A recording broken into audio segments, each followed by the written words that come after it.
Hi guys, welcome back to the channel C O vlogs. ಎಲ್ಲರೂ ಹೇಗಿದ್ದೀರಾ? ಇದನ್ನು ಕೇಳಿದ್ರು ಚೆನ್ನಾಗಿದ್ದೀರಾ ಅನ್ಕೊಳ್ತೀನಿ. ಇವತ್ತಿನ ವಿಡಿಯೋ ಬಂದ್ಬಿಟ್ಟು ಆಲ್ರೆಡಿ ತಮ್ಮಲ್ಲಿ ನೋಡಿರ್ತೀರಾ. ಸೊ ಈ ಒಂದು ರಿಲೇಟೆಡ್ ಮಾತಾಡಬೇಕು ಅಂತ ಅಂದ್ಕೊಂಡೆ. ಏನಕ್ಕಂತಂದ್ರೆ ನಾನು ಕೂಡ ಡ್ರೈವರ್ ಕಷ್ಟಪಡಿ ಡ್ರೈವರ್ಗೆ ಮಾತ್ರ ಗೊತ್ತಿರುತ್ತೆ. ಹೊರಗಿನ ಪ್ರಪಂಚಕ್ಕೆ ಮತ್ತೆ ಮೇಲಿನ ದೃಷ್ಟಿಲಿ ನೋಡೋ ಡ್ರೈವರ್ಸ್ನ ನೋಡ್ತಾ ಗೊತ್ತಾ. ಸೊ ಅಂಥ ಜನಗಳಿಗೆ ಡ್ರೈವರ್ಸ್ ಕಷ್ಟ, ಡ್ರೈವರ್ಸ್ ನಿಜ ಜೀವನ ಅವ್ರಗಳಿಗೆ ಗೊತ್ತಿರೋದಿಲ್ಲ. ಎಸ್ಪೆಷಲಿ ಈ ಒಂದು ವಿಡಿಯೋ ನಮ್ಮ ಡ್ರೈವರ್ಸ್ಗೆ, ಆಯಿತಾ. ನಾನು ನಿಮ್ಗೆಲ್ಲರಿಗೂ ಬುದ್ಧಿ ಹೇಳೋವಷ್ಟು ದೊಡ್ಡನಾಗಿಲ್ಲ. ಬಟ್ ಏನಪ್ಪ ಅಂತ ಹೇಳಿದ್ರೆ, ನಾನು ಸೋಷಿಯಲ್ ಮೀಡಿಯಾ ಪ್ಲ್ಯಾಟ್ಫಾರ್ಮ್ನಲ್ಲಿ ಇದ್ದೀನಿ ಅಂತಂದಲೇ ನಾನೇನಾದರೂ ಒಂದು ಹೇಳಿದ್ರೆ ಅದು 4 ಜನಕ್ಕೆ ತಲುಪತ್ತೆ ಅಂತಂದರೆ, ಸೊ ಅದರಿಂದ ಒಳ್ಳೇದಾಗತ್ತೆ ಅಂತ ನಾನು ಏನು ಬೇಕಾದ್ರೂ ಮಾಡೋಕ್ಕೆ ರೆಡಿ ಇದ್ದೀನಿ. ಏನು ದೊಡ್ಡ ವಿಷಯನೂ ಅಲ್ಲ, ಜಸ್ಟ್ ನಿಮ್ಗೊಂದು ಇನ್ಫಾರ್ಮೇಷನ್ ಮಾಡಿಕೊಡುವಂಥ ಕೆಲಸ ನೀವು ಒಂದು ವಿಡಿಯೋದಲ್ಲಿ ಮಾಡ್ತಾಯಿದ್ದೀನಿ. ಸೊ ಆಲ್ರೆಡಿ ತಮ್ಮನ್ನ ನೋಡಿರ್ತಾರೆ ಗೈಸ್. ಈ ಒಂದು ಟಾಪಿಕ್ ಬಂದ್ಬಿಟ್ಟು ಸೋಷಿಯಲ್ ಮೀಡಿಯಾದಲ್ಲಿ ಸುಮಾರು ಜನ ನೋಡ್ತಾ ಇರ್ತೀರ ಅಂತ ಅಂದ್ಕೊಳ್ತೀನಿ. ಇವಾಗ ವೈರಲ್ ಆಗಿರೋಂಥ ವಿಡಿಯೋ. ಏನಕ್ಕಂದರೆ ನಮಗೂ ಕೂಡ ಅದೆಲ್ಲ ಎಕ್ಸ್ಪೀರಿಯನ್ಸ್ಗಳು ಆಗಿರುತ್ತೆ, ಆಯಿತಾ. ನನಗೆ ಅಂತಲ್ಲ, ನಮ್ಮ ಡ್ರೈವರ್ಸ್ ಎಲ್ಲರಿಗೂ ಕೂಡ, ಬರೀ ಕ್ಯಾಬ್ ಡ್ರೈವರ್ಸ್ ಅಂತಲ್ಲ, ಆಲ್ಮೋಸ್ಟು ಎಲ್ಲ ಡ್ರೈವರ್ಸ್ಗಳಿಗೂ ಇದೆಲ್ಲ ಎಕ್ಸ್ಪೀರಿಯನ್ಸ್ ಆಗಿರುತ್ತೆ. ಆ ವಿಡಿಯೋನ ಸ್ಟಾರ್ಟಿಂಗಲ್ಲಿ ಹಾಕಿರ್ತೀನಿ, ಮತ್ತು ಈಗ ಇವಾಗಲೂ ವಿಡಿಯೋ ಪಕ್ಕದಲ್ಲೂ ಹಾಕಿರ್ತೀನಿ. ಈ ಬೆಂಗಳೂರಿನಲ್ಲಿ ನಡೆದಿರೋದು, ಯಾವುದೋ ಫ್ಲೀಟ್ ಕಂಪ್ನಿ ವ್ಯಾಗ್ನರ್ ಗಾಡಿ ಓಡಿಸೋವಂಥ ಡ್ರೈವರು ಡೆತ್ ಆಗಿರ್ತಾರೆ. ಆ ವಿಡಿಯೋದಲ್ಲಿ ನೋಡಿದರೆ ನಿಮ್ಗೆ ಗೊತ್ತಾಗಿರುತ್ತೆ. ಆ ಒಂದು ವ್ಯಕ್ತಿ ಪೂರ್ತಿ ಮಲ್ಕೊಂಡಿರೋ, ಯಾವ ಥರ ಮಲ್ಕೊಂಡಿದ್ದಾನೆ, ಫ್ರಂಟಲ್ಲೇ ಹಿಂಗೆ ಮಲ್ಕೊಂಡಿರೋದು, ಫ್ರಂಟ್ ಸೀಟಲ್ಲೇ ಆ ಕಡೆ ಕಾಲು ಹಾಕೊಂಡು ಈ ಕಡೆ ತಲೆ ಹಾಕೊಂಡು ಮಲಗಿರೋದು. ಸೊ ಹಿಂಗೆ ಮಲಗಿದಾನೆ, ಹಂಗೆ ಡೆತ್ ಆಗಿರೋದು. ಅದರೊಂದು ಸ್ವಲ್ಪ ಊಹಾಪೋಹಗಳು ನಡೀತಿದ್ದಾವೆ. ಏನು ಅಂತಂದರೆ, ಅವ್ನು ಇದೇ ಥರ ಡೆತ್ ಆಗಿರೋದು, ಈ ರೀಸನಿಂದ ಡೆತ್ ಆಗಿರೋದು, ಈ ಒಂದು ಪರ್ಟಿಕ್ಯುಲರ್ ರೀಸನ್ಗೆ ಡೆತ್ ಆಗಿರೋದು ಅಂತ ಸುಮಾರು ಜನ ಮಾತಾಡ್ತಿದ್ದಾರೆ. ಬಟ್ ಅಲ್ಲಿ ಅವ್ನು ಯಾವ ಥರ ಡೆತ್ ಆಗಿದ್ದಾನೆ ಅನ್ನೋದು ಹೇಳೋದಕ್ಕೆ ನಾವ್ಯಾರು ಡಾಕ್ಟ್ರುಗಳಲ್ಲ. ಸೊ ಪಾಸಿಬಿಲಿಟೀಸ್, ಜನಕ್ಕೆ ಆ ಥರ ಡೌಟ್ ಬರೋದಕ್ಕೆ ಕಾರಣ, ಆ ಥರ ಹೇಳೋದಕ್ಕೆ ಕಾರಣ ಏನಪ್ಪ ಅಂತ ಹೇಳಿದ್ರೆ, ಮೇನ್ ರೀಸನು ಆ ವ್ಯಕ್ತಿ ಮಲಗಿದ್ದ ರೀತಿ. ಆ ಕಾರಲ್ಲಿ ಪೂರ್ತಿ 4 ವಿಂಡೋದು ಗ್ಲಾಸ್ನ ಪೂರ್ತಿ ಏರಿಸಿದಾನೆ, ಗಾಡಿನ AC ಆನ್ ಮಾಡಿಕೊಂಡು ಮಲಗಿರೋದು. ಅದ್ರ ವಿಡಿಯೋ ನೋಡಿ ಗೊತ್ತಾಗಿರುತ್ತೆ ನಿಮಗೆ. ಏನು ಜನ ಸೇರಿದ್ದಾರೆ. ಸೊ ಅಲ್ಲಿ ಕಲ್ಲು ಹೊಡೆದು ವಿಂಡೋದು ಸೊ ಓಪನ್ ಮಾಡಿದಾಗ ಅಲ್ಲಿ AC ಏನಾಗಿರೋದು ಗೊತ್ತಾಗಿದೆ. ಮತ್ತು ಎಲ್ಲೂ ಕೂಡ ಒಂಚೂರು ಗ್ಯಾಪ್ ಬಿಡ್ದಿರಂಗೆ ಪೂರ್ತಿ ಕ್ಲೋಸ್ ಮಾಡ್ಕೊಂಡಿದ್ದಾನೆ. ಸೊ ಇದರಿಂದ ಜನಕ್ಕೆ ಡೌಟ್ ನಾರ್ಮಲ್ ಆಗಿದೆ, ಎಲ್ಲರಿಗೂ ಡೌಟ್ ಬರೋದು ಕಾಮನು. ಸೊ ಆ ಥರ ಇದ್ದಾಗ ಏನಾಗತ್ತೆ ಅಂದರೆ, ಒಂದು ನನಗೆ ಏನೋ AC ಇದು ಪ್ರಾಬ್ಲಮ್ ಆಗಿ ಉಸಿರುಗಟ್ಟಿ ಡೆತ್ ಆಗಿರ್ಬೋದು. ಇನ್ನೊಂದು ಬಂದ್ಬಿಟ್ಟು ಏನಕ್ಕಂದರೆ, ಒಂಚೂರು ಗಾಳಿ ಆಡದಿರಂಗಿದ್ರೆ ಅದು ಏನು ಬೇಕಾದ್ರೂ ಯಾವುದಕ್ಕೆ ಬೇಕಾದ್ರೂ ತಿರುಗೋವಂಥ ಚಾನ್ಸಸ್ ಇರುತ್ತೆ. ಗಾಡಿ ಅನ್ನೋದು ಸುಮ್ಮನೆ ತಮಾಷೆ ಮಾತೇ ಅಲ್ಲ. ಗಾಡಿಯಿಂದ ಏನೇನು ಪ್ರಾಬ್ಲಮ್ ಆಗುತ್ತೆ ಅನ್ನೋದು, ಏನು ಪ್ರಾಬ್ಲಮ್ ಆಗುತ್ತೆ ಅನ್ನೋ ಗೊತ್ತಿರಲ್ಲ, ಆಯಿತಾ. ಸೊ ಅದೊಂದು. ಇನ್ನೊಂದು ಬಂದ್ಬಿಟ್ಟು ಹಾರ್ಟ್ ಅಟ್ಯಾಕ್ ಆಗಿರ್ಬೋದು ಅಂತ ಅನ್ನೋದು ಅದೊಂದು. ಆ ಹುಡುಗ ಏನೋ ಡ್ಯೂಟಿ ಮಾಡ್ಕೊಂಡು ಎಷ್ಟು ಮಾಡ್ಕೊಂಡು ಮಲಗಿರ್ತಾನೆ, ಆ ಟೈಮಲ್ಲೇ ಹಾರ್ಟ್ ಅಟ್ಯಾಕ್ ಆಗಿ ಡೆತ್ ಆಗಿರೋದು ಅಂತ ಸುಮಾರು ಜನ ಹೇಳ್ತಾರೆ. ಇನ್ನೊಂದು ಸ್ವಲ್ಪ ಜನ ಹೇಳ್ತಾರೆ ಅವ್ನು ಸ್ಟ್ರೋಕ್ ಏನೋ ಆಗಿರ್ಬೋದು, ಏನೇ ಆಗಿರ್ಬೋದು ಪಾಸಿಬಿಲಿಟೀಸು. ಬಟ್ ಇಲ್ಲಿ ಏನಪ್ಪ ಅಂತ ಹೇಳಿದ್ರೆ, ಇದರಿಂದ ಈ ಥರ ಜಾಸ್ತಿ ಆಗೋದು ಯಾರಿಗೆ ಅಂತಂದರೆ ಡ್ರೈವರ್ಸ್ಗಳಿಗೆ. ಕ್ಯಾಬ್ ಡ್ರೈವರ್ಸ್ ಅಂತಲ್ಲ, ಪದೇ ಹೇಳ್ತಾ ಇದ್ದೀನಿ, ಎಲ್ಲ ಡ್ರೈವಿಂಗ್ ಫೀಲ್ಡಲ್ಲಿ ಯಾರಾದ್ರು ಇದ್ದಾರೆ ಎಲ್ಲರಿಗೂ ಕೂಡ ಆಲ್ಮೋಸ್ಟ್ ಈ ಒಂದು ಪ್ರಾಬ್ಲಮ್ ಬಂದೇ ಬರುತ್ತೆ. ಸೇಫ್ಟಿ ನಾವಿರಬೇಕು. ಸೊ ಆ ಒಂದು ರೀಸನಿಂದ ಸುಮಾರು ಜನ ಅಂದ್ಕೊಳ್ತಾರೆ, ಎಲ್ಲ ಡ್ರೈವರ್ಗಳಿಗೂ ಅನುಭವ ಆಗಿರುತ್ತೆ. ಏನಪ್ಪ ಅಂತ ಹೇಳಿದ್ರೆ, ರಿಲೇಷನ್ಸು ಮತ್ತು ಫ್ರೆಂಡ್ಸ್ ಸರೌಂಡಿಂಗ್ಸು. ಸೊ ಇವರೆಲ್ಲ ಮಾತಾಡೋದು ಏನಪ್ಪ ಅಂತ ಹೇಳಿದ್ರೆ, ನೀನೇನೋ ಬಡಪ್ಪ ಕಾರ್ ಇಟ್ಕೊಂಡಿದ್ದೆ, ಆ ಸಂಪಾದನೆ ಮಾಡ್ತೀವಿ, AC ಗಾಡಲ್ಲಿ ಓಡಾಡ್ತೀಯ ದಿನ ಅಂತ ಮಾತಾಡ್ತಾರೆ. ಬಟ್ ಇಲ್ಲಿನ ಪರಿಸ್ಥಿತಿ, ಇಲ್ಲಿನ ರಿಯಾಲಿಟಿ ಅವ್ರಿಗೆ ಯಾರಿಗೂ 1 ಇಂಚು ಗೊತ್ತಿರೋದಿಲ್ಲ, ಆಯಿತಾ. ಸೊ ಅವ್ರ ಮೇಲೆ ದೂರದಿಂದ ನೋಡೋ ದೃಷ್ಟಿನೇ ಬೇರೆ ಅವರು. ಅವಾಗ ಅವ್ರಿಗೆ ಕಾಣೋ ರೀತಿಯೇ ಬೇರೆ ಇರುತ್ತೆ, ಆಯಿತಾ. ರಿಯಾಲಿಟಿ ಅವ್ರಿಗೆ ಗೊತ್ತಿರೋದಿಲ್ಲ. ಈಗ ಯಾರೇ ಆಗಿರ್ಬೋದು, ಡ್ರೈವಿಂಗ್ ಫೀಲ್ಡ್ ಆಲ್ಮೋಸ್ಟ್ ಬರ್ತಾರೆ ಅಂತಂದರೆ ಏನಕ್ಕೆ ಬರ್ತಾರೆ, ಬೇರೆ ಕೆಲಸಗಳಿದ್ದರೂ ಕೂಡ ಆಪ್ಷನ್ಸ್ಗಳು, ಏನಕ್ಕೆ ಡ್ರೈವಿಂಗ್ ಫೀಲ್ಡ್ನ ಚೂಸ್ ಮಾಡ್ಕೊಳ್ತಾರೆ ಅಂತ ಹೇಳಿದ್ರೆ, ಈಗ ಬೇರೆ ಕಡೆ ಸಂಬಳಕ್ಕೆ ಕೆಲಸಕ್ಕೆ ಹೋದರೆ ಅಲ್ಲಿ ಫಿಕ್ಸ್ಡ್ ಸಂಬಳ ಇರುತ್ತೆ, ಆಯಿತಾ. ನೀವು ತಿಂಗಳು ಇಷ್ಟು ದಿನ ಇಷ್ಟು ಕೆಲಸ ಮಾಡಬೇಕು, ತಿಂಗಳಿಗೆ ಇಷ್ಟು ಫಿಕ್ಸ್ ಸಂಬಳ ಇರುತ್ತೆ ನಿನಗೆ ಅನ್ನೋ ಥರ ಪ್ಯಾಕೇಜ್ ಇರುತ್ತೆ. ಸೊ ಅದು ಬಿಟ್ಟು ಎಕ್ಸ್ಟ್ರಾ ದುಡಿಬೇಕು ಅಂತಂದ್ರೆ ನೀವು ಆ ಕೆಲಸ ಬಿಟ್ಟು ಇನ್ನೊಂದು ಯಾವ್ದಾದ್ರು ಪಾರ್ಟ್ ಟೈಮ್ ಕೆಲಸ ನೋಡ್ಕೋಬೇಕಾಗುತ್ತೆ. ಸೊ ಈ ಒಂದು ರೀಸನಿಂದ ಅಲ್ಲಿ ಸ್ವಲ್ಪ ಇಕ್ಕಟ್ಟಾಗತ್ತೆ, ಏನು ನಮ್ಮ ಡ್ರೈವರ್ಸ್ಗಳಿಗೆ, ಅವ್ರಿಗೆ ನಮ್ಗಳಿಗಿರುವಂಥ ಕಮಿಟ್ಮೆಂಟ್ಗಳಾಗಿರ್ಬೋದು, ಜವಾಬ್ದಾರಿಗಳಿಗಾಗಿರ್ಬೋದು. ಸೊ ಈ ಥರ ಇದ್ದಾಗ ಏನು ಮಾಡ್ತಾರೆ, ನಮ್ಮ ಡ್ರೈವಿಂಗ್ ಫೀಲ್ಡ್ಗಳನ್ನ ಚೂಸ್ ಮಾಡ್ಕೊಳ್ತಾರೆ. ಏನಕ್ಕಂದ್ರೆ ಇಲ್ಲಿ ನೀವು ಕಷ್ಟ ಬಿದ್ದು ಮಾಡಿದಷ್ಟು ಸಂಪಾದನೆ ಮಾಡ್ಕೊಳ್ಬೋದು. ನಿಮ್ಗೆ ಎಷ್ಟು ಕಷ್ಟಪಡ್ತೀಯ, ಎಷ್ಟು ಎಫರ್ಟ್ ಆಗ್ತೀಯ, ಈ ಕೆಲಸದಲ್ಲಿ ಎಷ್ಟು ಎಫರ್ಟ್ ಹಾಕಿ ಮಾಡ್ತೀಯ, ಅದು ಡಬ್ಬಲ್ ಇಲ್ಲಿ ಎಫರ್ಟ್ ಹಾಕಿ ಮಾಡಿದ್ರೆ ಸೊ ಅಲ್ಲಿಗಿನ ಸ್ವಲ್ಪ ಜಾಸ್ತಿ ಅಮೌಂಟ್ನ ಸಂಪಾದನೆ ಮಾಡ್ಬೋದು ಅನ್ನೋ ಒಂದು ರೀಸನ್ಗೆ ಡ್ರೈವಿಂಗ್ ಫೀಲ್ಡ್ಗಳನ್ನ ಚೂಸ್ ಮಾಡ್ಕೊಳ್ಳೋವಂಥದ್ದು. ಚೂಸ್ ಮಾಡ್ಕೊಳ್ಳೋ ತಪ್ಪು ಅಂತಿಲ್ಲ, ಬಟ್ ಏನಂತ ಹೇಳಿದ್ರೆ ನಾನು ಕೂಡ ಮಾಡಿದ್ದೀನಿ, ಮಾಡಿಲ್ಲ ಅಂತಿಲ್ಲ. ಈಗ ಕಮಿಟ್ಮೆಂಟ್ ಜಾಸ್ತಿ ಇದ್ದಾಗ ಒನ್ ಡೇ ಪೂರ್ತಿ 24 ಅವರ್ಸ್ ನಿದ್ದೆ ಕಟ್ಕೊಂಡು ಮಾಡೋದು, 2 ದಿನ ನಿದ್ದೆ ಕಟ್ಕೊಂಡು ಮಾಡೋದು. ಸೊ ಈ ಥರ ಎಲ್ಲ ಮಾಡೋ ಡ್ರೈವರ್ಸ್ ಇರ್ತಾರೆ. ಹಿಂಗೆ ಅಂದ್ಕೊಂಡಿರ್ತೀರ ಪ್ರತಿಯೊಬ್ಬರು ಇಲ್ಲಿ ಡ್ರೈವರ್ಸ್ ಬಿಟ್ಟು ನಾರ್ಮಲ್ ಜನ ಯಾರ್ಯಾರು ನೋಡ್ತಾ ಇದ್ದೀರ, ನಾನು ಡ್ರೈವಿಂಗ್ ಫೀಲ್ಡಲ್ಲಿ ಇಲ್ಲದೇ ಇರೋರು ಯಾರು ನೋಡ್ತಾ ಇದ್ದೀರಾ ಅಂತಂದರೆ, ನೀವು ಅಬ್ಸರ್ವ್ ಮಾಡಿರಿ, ಬೆಂಗಳೂರಿನ ರೋಡಲ್ಲೂ ಬೆಳಿಗ್ಗೆ ರಾತ್ರಿ ಅದಲ್ಲದೆ ರೋಡ್ ಸೈಡಲ್ಲಿ ಕ್ಯಾಬ್ಗಳು ನಿಲ್ಸ್ಕೊಂಡಿರ್ತಾರೆ. ಸೊ ಅವರ ಒಂದು ಜೀವನನ ನಿಜವಾಗ್ಲೂ ನೀವು ಯೋಚನೆ ಮಾಡಿರಿ. ನೀವು ಆ ಸ್ಥಾನದಲ್ಲಿದ್ದರೆ ನಿಮ್ಮ ಪರಿಸ್ಥಿತಿ ಯಾವ ಥರ ಇರ್ತಿತ್ತು ಅನ್ನೋದನ್ನು ಒಂದ್ಸಲ ಯೋಚನೆ ಮಾಡಿರಿ. ಅಲ್ಲಿ ರೋಡಲ್ಲಿ ಸೈಡಲ್ಲಿ ಹಾಕ್ಕೊಂಡು ಅಲ್ಲೇ ಮಲಗಿರ್ತಾರೆ, ಅಲ್ಲೇ ಊಟ ಮಾಡ್ತಾರೆ, ಅಲ್ಲೇ ನೀವು ನೋಡಿ ರೋಡ್ ಸೈಡಲ್ಲಿ ಹಾಕ್ಕೊಂಡು ಮುಖ ತೊಳ್ಕೊಳ್ತಾ ಇರ್ತಾರೆ, ಗಾಡಿ ಕ್ಲೀನ್ ಮಾಡ್ಕೊಳ್ತಾ ಇರ್ತಾರೆ. ಸೊ ಅವ್ರ ಪರಿಸ್ಥಿತಿ ಯಾವ ಥರ ಇರಬೇಡ, ಏನಕ್ಕೆ ಆ ಒಂದು ಪರಿಸ್ಥಿತಿ ಬಂದಿದೆ ಅವ್ರಿಗೆ, ಸೊ ಅನ್ನೋದನ್ನ ಯೋಚನೆ ಮಾಡಿರಿ ಆಯಿತಾ. ಸೊ ಅವ್ರಿಗೇನೋ ತುಂಬ ತೊಂದರೆಗಳಿರುತ್ತೆ. ನಾನೇ ಸುಮಾರು ಜನ ಡ್ರೈವರ್ಸ್, ನಮ್ಮ ಸಬ್ಸ್ಕ್ರೈಬರ್ಸ್ಗಳು ತುಂಬ ಜನ ಇದ್ದಾರೆ, ಅವ್ರು ಮಾತಾಡ್ಸಿದ್ದೀನಿ ನಾನು.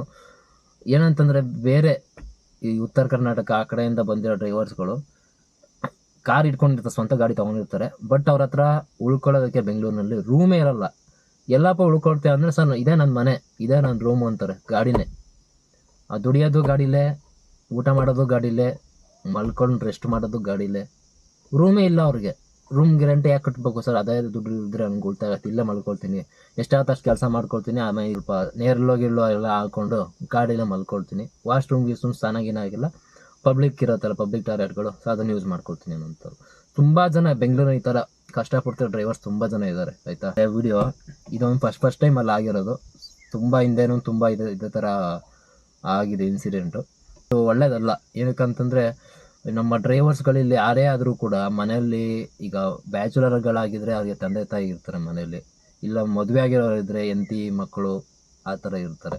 ಸೊ ಕಾಯ್ತಾರೆ, ನೀವು ಈಚೆ ಹೋದ್ಮೇಲೆ ವಾಪಸ್ ಬರ್ತಾನೆ ರಿಟರ್ನ್ ಅನ್ನೋದನ್ನು ಕಾಯ್ತಾ ಇರ್ತಾರೆ ಆಯಿತಾ. ದಯವಿಟ್ಟು ಯಾರೇ ಡ್ರೈವರ್ಸ್ಗಳಾದರೂ ಸ್ವಲ್ಪ ನಿಮ್ಮ ಜೊತೆ ಫ್ಯಾಮಿಲಿ, ಹೆಂಡತಿ ಮಕ್ಕಳು ಯಾರು ಇದ್ದಾರೆ ಅಂತೆಲ್ಲ ಇಟ್ಕೊಂಡು ಆದಷ್ಟು ಸೇಫ್ಟಿ, ಯಾವನೇ ಎಷ್ಟು ಸ್ಪೀಡಾಗಿ ಹೋಗಲಿ ನಿಮ್ಗೆ ಅದು ಬೇಡ ಆಯಿತಾ. ಅವನು ಹೋದನೋ ಅವನೇ ಮುಂದಕ್ಕೆ ಅನುಭವಿಸ್ತಾನೆ ಅವನು.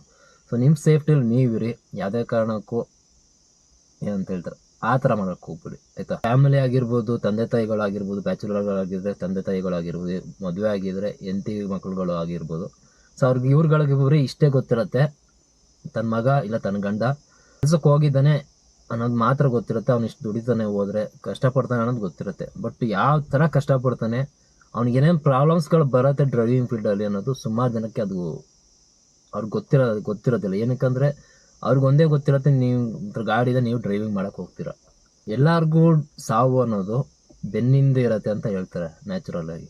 ಬಟ್ ಡ್ರೈವರ್ಸ್ಗೆ ಕಣ್ಣು ಮುಂದೆನೇ ಇರುತ್ತೆ. ಮತ್ತು ಯಾವ ಟೈಮಲ್ಲಿ ಏನಾಗುತ್ತೆ, ಯಾವ ಟೈಮಲ್ಲಿ ಯಾವ ಥರದ ಸಾವು ಬರುತ್ತೆ ಅಂತಲೇ ನಮಗೆ ಗೊತ್ತಿರೋದಿಲ್ಲ. ಎಕ್ಸಾಂಪಲ್ಗೆ ಹೇಳ್ತೀನಿ ಇದನ್ನು. ನೀವು ಗಾಡಿನೇ ಓಡಿಸಿರಲ್ಲ, ಎಲ್ಲ ಸೈಡಲ್ಲಿ ಹಾಕೊಂಡು ಮಲಗಿರ್ತಾರೆ, ರೆಸ್ಟ್ ಮಾಡ್ತಾ ಇರ್ತಾರೆ, ನಿಮ್ದೇನು ತಪ್ಪಿರಲ್ಲ, ಹಿಂದೆ ಯಾವನ ಬಂದು ಹೊಡಿತಾನೆ. ಇನ್ನೊಂದು, ನೀವು ಡ್ರೈವಿಂಗ್ ಮಾಡ್ತಾ ಇರ್ತೀರ ಹೆವಿ ಟ್ರಾಫಿಕಲ್ಲಿ, ನೀವೇ ಹೋಗಿ ಇನ್ನೊಬ್ಬಂಗೆ ಗುದ್ದುಬಿಟ್ಟು ಏನೋ ಪ್ರಾಬ್ಲಮ್ ಆಗುತ್ತೆ, ಅದೊಂದು. ಇಲ್ಲ ಇನ್ನು ಮೂರನೇದು, ನೀವು ಕರೆಕ್ಟಾಗಿ ಹೋಗ್ತಾ ಇರ್ತೀರ, ಹಿಂದೆಯಿಂದ ಯಾವನೋ ಬಂದ್ಬಿಟ್ಟು ಅವನು ಬಂದು ಹೊಡಿಯೋದು. ನಾಲ್ಕನೇದು, ಅದು ಈಗ ಏನು ಇನ್ಸಿಡೆಂಟ್ ಆಗಿದೆ, ಮಲಗಿರ್ತೀರ, ಮಲಗಿರೋ ಟೈಮಲ್ಲೇ ಹೆಂಗೆ ಸಾವು ಬಂದಿರುತ್ತೆ ಅಂತಲೇ ಗೊತ್ತಿರಲ್ಲ, ಹಂಗೆ ಸಾವು ಬಂದಿರುತ್ತೆ. ಇನ್ನೊಂದು, ಈ ಡ್ರೈವಿಂಗ್ ಮಾಡ್ತಾ ಇರ್ತೀವಿ, ಈ ಇನ್ಸಿಡೆಂಟ್ ಸುಮಾರು ಆಗಿದೆ ಬೆಂಗಳೂರಿನಲ್ಲೇ. ಡ್ರೈವರ್ ಯಾರೋ ಒಬ್ಬ ಬಸ್ ನಡೆದಿದೆ ಇನ್ಸಿಡೆಂಟು, ಟ್ರಕ್ದಲ್ಲಿ ನಡೆದಿದೆ, ಕ್ಯಾಬಲ್ಲಿ ನಡೆದಿದೆ. ಡ್ರೈವಿಂಗ್ ಮಾಡ್ತಾನೆ ಅಲ್ಲೇ ಡ್ರೈವಿಂಗ್ ಮಾಡ್ತಾ ಇರ್ತಾನೆ, ಅಲ್ಲೇ ಅವನಿಗೆ ಹಾರ್ಟ್ ಅಟ್ಯಾಕೋ ಏನೋ ಆಗಿ ಅಲ್ಲೇ ಆನ್ ಸ್ಪಾಟ್ ಡ್ರೈವಿಂಗ್ ಮಾಡ್ತಿರ್ಬೇಕಾನೆ ಡೆತ್ ಆಗೋದು. ಟೈಮ್ ಬಂದರೆ ಎಲ್ಲೋ ಸೈಡಲ್ಲಿ ಹಾಕೊಂಡಿರ್ತೀವಿ, ಲೈಟ್ ಕಂಬ ಬೀಳೋದು, ಮರಗಳು ಬೀಳೋದು ಗಾಡಿ ಮೇಲೆ. ಸೊ ಈ ಥರ ಬೇಜಾನ್ ಇನ್ಸಿಡೆಂಟ್ಗಳು ಆಗೇ ಆಗುತ್ತೆ ಆಯಿತಾ. ಒಂದಂತ ಹೇಳೋ ನಮಗೆ ಸಾವುಗಳು ಒಂದು ಥರದಲ್ಲಿ ಬರಲ್ಲ ಆಯಿತಾ, ಎಲ್ಲರ ಥರದಲ್ಲೂ ಬರುತ್ತೆ. ಎಸ್ಪೆಷಲಿ ಏನಂಗೆ ಅಂತ ಹೇಳಿದ್ರೆ, ನಾವೇನು ತಲೆ ಹಿಡ್ಕೋಬೇಕು ಅಂತ ಹೇಳಿದ್ರೆ, ನೀವು ಎಷ್ಟೇ ಕೆಲಸ ಮಾಡಿದ್ರು ಕೆಲಸ ಮಾಡಿದ ತಕ್ಕಂಗೆ ನಾವು ಇಲ್ಲಿ ರೆಸ್ಟ್ ಕೊಡಬೇಕು. ಆ್ಯಕ್ಚುಲಿ ನಾನು ಸೇರಿಸಿ ಹೇಳ್ತಾ ಇದ್ದೀನಿ, ಏನಕ್ಕೆ ನಾನು ತಿಳ್ಕೊಂಡಿದ್ದೀನಿ, ನನಗೂ ಅನುಭವಗಳಾಗಿ ನಾನು ತಿಳ್ಕೊಂಡು ಅದನ್ನು ಸ್ವಲ್ಪ ತಲೆ ಇಟ್ಕೊಂಡು ಅದನ್ನು ಫಾಲೋ ಮಾಡ್ತಿದ್ದೀನಿ ಸ್ವಲ್ಪ. ನೀನು 24 ಗಂಟೆ ದುಡಿದ್ರು 24 ಗಂಟೆ ಏನು ದುಡಿದಿರ್ತೀಯ, ಮಿನಿಮಮ್ ಅದಕ್ಕೆ 8 ಅವರ್ ಇಲ್ಲ 9 ಅವರ್ ನೀನು ಕರೆಕ್ಟಾಗಿ ರೆಸ್ಟ್ ಕೊಡಬೇಕು. ಅದೇ ರೆಸ್ಟ್ ಕೊಡೋದಂದ್ರೆ ಏನು, ಕರೆಕ್ಟಾಗಿ ಹೊಟ್ಟೆಗೆ ಊಟ, ಏನೇನು ಬಾಡಿಗೆ ಏನೇನು ಬೇಕು, ಊಟ ಆಗಿರ್ಬೋದು, ನೀರಾಗಿರ್ಬೋದು, ಪ್ರೋಟೀನ್ ಬರೋದಕ್ಕೆ ಏನೇನು ಬೇಕು ಅದು ಆಗಿರ್ಬೋದು. ನೀವು ಮಲಗುವಂಥ 8 ಅವರ್ 9 ಅವರ್ ಏನು ರೆಸ್ಟ್ ಮಾಡ್ತೀರಾ, 24 ಗಂಟೆ ಕಂಟಿನ್ಯೂಸ್ ಆಗಿ ದುಡಿದು ಆ ಸ್ಟ್ರೆಸ್ ಇರುತ್ತೆ. ಆ ಸ್ಟ್ರೆಸ್ಗೆ 8 ಅವರ್ 9 ಅವರ್ ಏನು ನಿದ್ದೆ ಮಾಡ್ತಾರೆ ಕರೆಕ್ಟಾಗಿ ಪ್ಯೂರ್ ನಿದ್ದೆ ಮಾಡ್ಬೇಕು ನೀವು. ಯಾವುದೇ ಡಿಸ್ಟರ್ಬೆನ್ಸ್ ಇರಬಾರ್ದು, ತಲೆಯಲ್ಲಿ ಯಾವುದೇ ಯೋಚನೆಗಳು ಇರಬಾರ್ದು.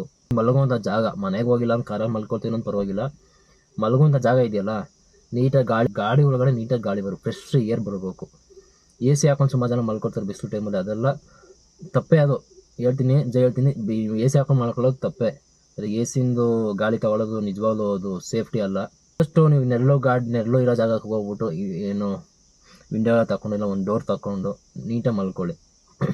ಇಲ್ಲ ಹಂಗೂ ಬೇಕು ಅಂತಂದರೆ ಎ ಸಿನೇ ಬೇಕು, ಈ ಸೆಕೆಗೆ ಆಗ್ತಿಲ್ಲ ಅಂತಂದರೆ ಎ ಸಿ ಆನ್ ಮಾಡ್ಕೊಡ್ರಿ. ಜೊತೆಗೆ ವಿಂಡೋ ಪೂರ್ತಿ ಎಲ್ಲನೂ ಏರಿಸ್ಬಿಟ್ಟು ಕ್ಲೋಸ್ ಮಾಡ್ಕೊಂಡು ಮಲ್ಕೊಬಿಡ್ರಿ.